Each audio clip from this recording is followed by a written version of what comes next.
Ju përshëndes nga Saranda. Jam tu se lëviz pak sa për tu shtrydhur pak trupi pas gjithë atyre antibiotikëve dhe një 2-3 ditë nuk lëviz dot për në Tiranë që të bëj udhëtimet e gjata. Me po prapë edhe nuk lëviz dot, por nga ana tjetër edhe pa komunikuar nuk mund të rrim, se janë ca gjëra që duhen thënë. Për çfarë? Për Belerin, sigurisht.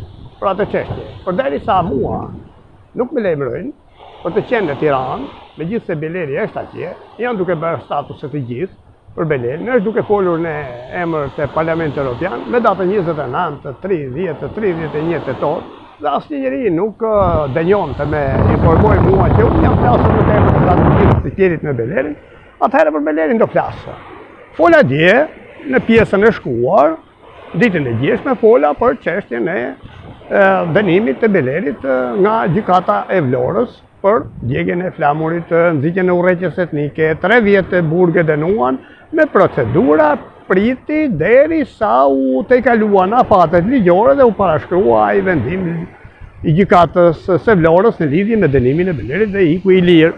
Asnjë njeri thamë nga këta që janë më prominentët në gazetarin, politikën dhe çështjet sociale dhe politike të vendit, këta që janë të njohur, aktivistë, si Marin Mema, si Artan Hoxha, edhe Ardit Bido, edhe Zaçe Islami, thamë që nuk bën asnjë tentativë për ta nxitur dhe për ta çuar në vend atë vendim. Përkundër e lanë deri në fund, derisa u harrua dhe u shkua dhe një kallëzim penal e kanë bërë në vitin e shkuar. Tani të shohim se si do të trajtohet në prokurorinë e Vlorës. Tani do shkojmë në një çështje tjetër. Kjo është akoma më e rëndësishme. Kjo është akoma më therrëse. Pse e them këtë? E them sepse kjo e dyta nuk ka të bëjë me një çështje si puna e saj të shkuar në vitin 2003 apo 2006 kur është dhënë vendimi për djegjen e flamurit. Tu kemi të bëjmë me vendimin në lidhje me dosjen e Peshkëpisë. Vendimin në lidhje me mbylljen e dosjes së Peshkëpisë është dhënë në vitin 2019 nga gjykata e posaçme antikorrupsion. Ka qenë atëherë 3 vjet pasi është krijuar, është marrë ajo dosje dhe është mbyllur nga ky Alberkaja, ish kryetari i Spakut, atëhershme. Alberkaja është i luksit, është njëri i pasur, është me shtëpi edhe në Lajz edhe në vende të tjera, dihet e punë, dhe Alberkaja me sa duket mori lekun e madh dhe e mbylli dosjen. Mbas mbylljes së kësaj dosje, këtu është të tmerrshme. Në vitin 2019, se prandaj e lash pjesën e dytë, se kjo është më alarmantja për mua. Në vitin 2019, të gjithë këta që kanë përmendur gjedhët që do i përmend me emra prapë sot, qoftë Marin Memën, qoftë Ardit Bidon, qoftë Artan Hoxhën, qoftë Zaçe Islamin, të gjithë këta kanë qenë tashme krejt të mirënjohur, krejt të fuqishëm, me një ndikim të jashtëzakonshëm publik, si është e mundur, që asnjëri nga këta të katër dhe të tjerë plot si këta nuk bën një kundërshtim ligjor në lidhje me mbylljen e dosjes Peshkëpisë nga Spak. Po i lanë në heshtje. Jo vetëm që s'bën një kundërshtim ligjor, që unë e kam bërë vitin e shkuar dhe atë, sepse kam pyetur avokatët e dinjas, pasi unë atëherë s'kisha dhe tani s'kam mundësi. Kemi halle, kam bërë gjithë ato antibiotik, kemi vështirësi ekonomike, nuk kam unë sfond ekonomik, apo social, apo politik, apo mediatik që të më mbështes në një kanal, në një gazetë, në njëri. Pare, disa emigrantë në një tek tuk në ndihmon me gishtat e njerëz dorë numërohen, që bëjmë do një gjithë e vogël. Kurse ta i kishin të gjithë, kishin mbështetjen, kishin shtypin, kishin emisionet, i kishin të gjitha.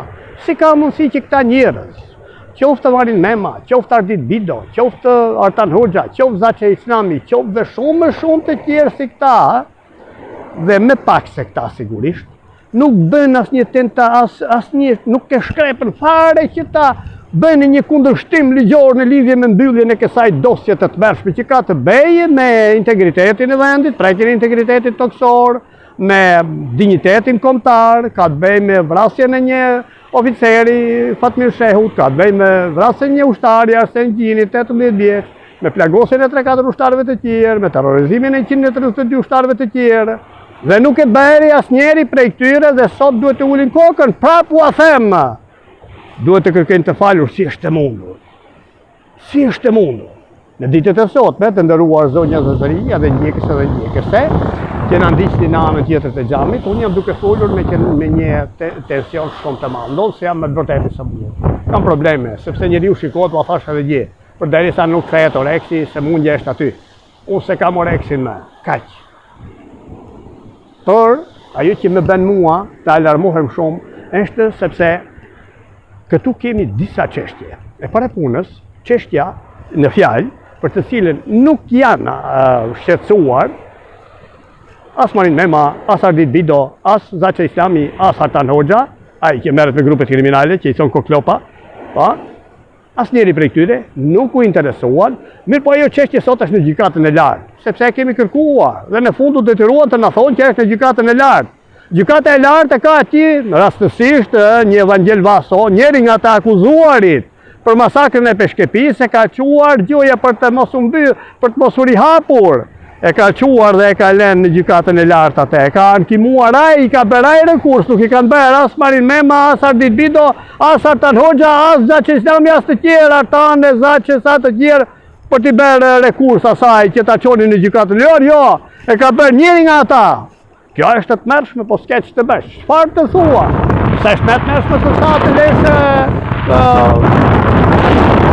Fred Beleri të Këshilirë 3 veshme të në për Tiranë, dhe po dalë në protestë në vitin 2025, pasi i kanë ngrenë vjetë vezët dhe kosi dhe kurve puna si vjetë edhe ajla lirë. Nuk është me të mërshme të kashë, po e të mërshme. Kjo dosje, që është bërë 2 vjetë më vonë, nga viti 2021 e ka hedhur ai, e ka quar 2 vjetë më vonë, e ka quar në gjykatën e lartë, e ka bërë rekursin, kjo po bën 5 vjetë në gjykatën e lartë. Sandër Simoni, Ilir Panda, Sokol Sadushi, këta njerëzit e gjykatës e lartë duhet ta kishin trajtuar dhe dosje me përparësi se ka lidhje me dinjitetin kombëtar dhe me integritetin ton toksor, me jetën e një oficerit të humbur, që është vrarë aty, Fatmir Shehu, me jetën e një ushtari që është vrarë aty, Arsen Gjini, ka lidhje me jetën dhe jetën e shumë ushtarëve të tjerë të plagosur, me të terrorizuarit. Në repartin ushtarak, që u lanë pa fishek, nga qeveria të hershme që sot e ka bërë Fredi Belerin, e ka ngritur në kulm dhe ka shkuar në Parlamentin Evropian. Në qoftë se ishte gjykuar kjo çështje, ne do e kishim shkuar në Strasburg, dhe ata duhet ta dinë, duhet ta bëjnë me përparësi këtë. Jo sepse në Strasburg do shkonte për të tretën herë Fredi Beleri. Sot Marin Mema, Ardit Bido, Artan Hoxha, ai koklopa, ai grupeve kriminale, Zaça Islami duhet të jenë duke punuar, duke quar memorje dhe dokumente të tjerë juridik në drejtim të Parlamentit Evropian. Për t'i kujtuar Parlamentit Evropian se nuk është vetëm vjedhja e votave që e rëndon pozitën e Fredi Belerit në Parlamentin Evropian. Jo, është edhe një vendim që ka djegur flamurin, që ajo gjykate ka të shkruar aty, po duhet bërë memorje dokument juridik. Dhe nuk duhet lënë Marin Mema, nuk duhet lënë Artan Hoxha, nuk duhet lënë Ardit Bido, nuk duhet lënë asë Zaça Islami, që të rinë duke na tundur atje në për studio disa dokumenta kota atje si Dordolec, Sab, non grata. Jo, aty duhen tundur dokumente ligjore, memorje juridike, që t'ju kujtohet gjykatës së Strasburgut, që nuk është vetëm vjedhja e votave të vitit 2023 për Fredi Belerin. Është një dënim që ka djegur flamurin kombëtar shqiptar dhe ka nxitur urrëtitjen etnike 2006, që është marrë vendimi dhe akti është kryer në 2003.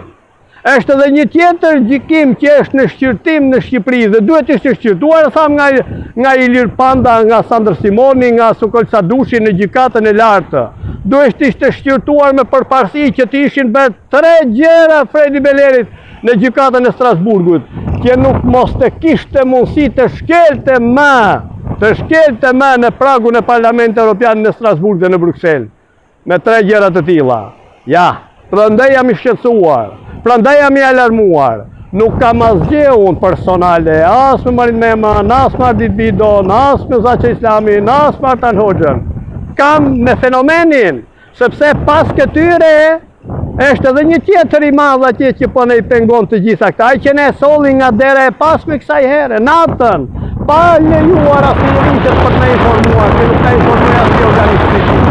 Është gjatë krishtit ja vetë. që është shkodra e Slovenit, a i bën qudira, a i bën hakara, kur i duhet ati, e mbanë me të mirë Fredi Beleri.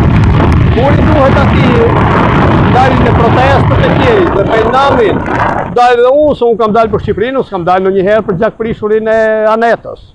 Unë kam dalë për Shqipërinë dhe dalë për Shqipërinë dhe flasë për Shqipërinë dhe do flasë për Shqipërinë. Sepse në këtë Shqipëri u rrita unë dhe brezat të tërë si unë, edhe të mitë, të parë dhe ata që do vinë. Dhe unë flasë në emër të Zotit dhe të kombit, unë nuk kam dërmen të flasë në emër të kërkujt, si kaminat kërkujt, nuk kanë bërë punën, nuk kanë bërë detyrën ndaj kombit. Dhe shpejnë merren me ca letra kot me kot. Atje duhen me shpejtësi. Fredi Beleri është duke dhënë viza në Athinë, është duke dhënë dokumenta dhe pasaporta greke, është duke dhënë lek në Shqipëri dhe ata që janë pas Fredi Belerit për t'i mbyllur në kanale dhe portale dhe në dorë me dorë. Është duke u paguar në lobi grek, në Amerikë dhe në Evropë me mira dollar për t'i mbyllur ato gjëra. Prandaj flas unë këtu, se e di se sa njerëz janë të paguar për ta mbyllur atë të peshkepis dhe për të ne lënë neve në qafë si që ne ka lënë për 35 vjetë Fredi Belerin duke bërë qevë dhe këta duke umburru lartë herë me një non grata, herë me një emision dhe pa bërë asgjë. Fredi Beleri në majti piramidës evropiane dhe botërore, në antari Parlamentit Evropian, ndërsa ne, në fund të dënjasë, duke u grindur me njëri tjetrin, pa bërë asgjë kundër ti, pa bërë asgjë të bazuar juridikisht. Uroj që ta bëjmë në të ardhmen. Uroj, për ndryshe, mirët ju. Gjithë të mira.